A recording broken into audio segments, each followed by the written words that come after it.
67వ రాష్ట్ర స్థాయి school game federation under touch rugby పోటీలలో మెదక్ జిల్లాకు బాలికల విభాగంలో 2వ స్థానం పొందింది. వెండి పతకం సాధించిందని కోచ్ కర్ణం గణేష్ రవికుమార్ తెలిపారు. ఈ నెల 10, 11, 12వ తేదీలలో మేడ్చల్ జిల్లా కేంద్రంలోని కేఎల్ఆర్ క్రికెట్ గ్రౌండ్లో జరిగిన పోటీలలో ఉమ్మడి తెలంగాణలోని 10 జిల్లాల పోటీలు పాల్గొనగా మెదక్ జిల్లా మంచి ప్రతిభ చూపి వెండి పతకం సాధించింది. ఫైనల్ పోటీల్లో మహబూబ్ నగర్ జిల్లాతో జరిగిన పోటీల్లో హోరాహోరీగా తలపడి 2వ స్థానం సాధించింది. నిర్వహించినటువంటి అండర్-14 రగ్బీ బాలబాలికల రాష్ట్ర స్థాయి క్రీడోత్సవాలలో మెదక్ జిల్లా విద్యార్థినులు అత్యంత ప్రతిభ కనబర్చి నేడు ద్వితీయ బహుమతిని కైవసం చేసుకోవడం జరిగింది.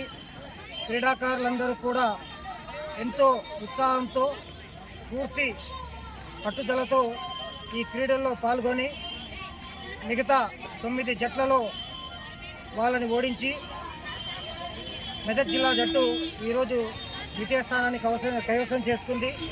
ఈ సందర్భంగా క్రీడాకారులకు మంచి తరబేతినిచ్చినటువంటి కోచ్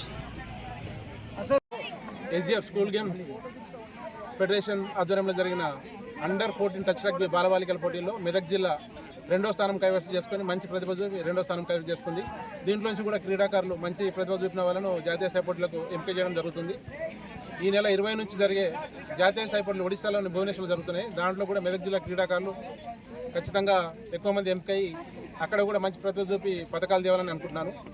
అలాగే ఈ టీం ఇక్కడ దాకా వచ్చి ఇక్కడ పథకం సాధించడానికి కృషి చేసిన వెంకటేశం కానీ, శారదా మేడం కానీ, శ్రీనాథ్ కానీ, చంటి ఇట్లా వీళ్ళందరి కృషి వల్లనే ఇది ఇక్కడ ఈరోజు పథకం గెలవడం జరుగుతుంది. బాయ్స్లో కూడా కొద్దిపాటి దురదృష్టం కొద్ది ప్రతి మ్యాచ్లో టాస్ వల్ల ఓడిపోయారు. లాస్ట్లో ఫస్ట్ 2 హాఫ్స్లో కూడా టై అయింది మ్యాచ్. సెకండ్ ఎక్స్ట్రా టైంలో కూడా టై అయింది.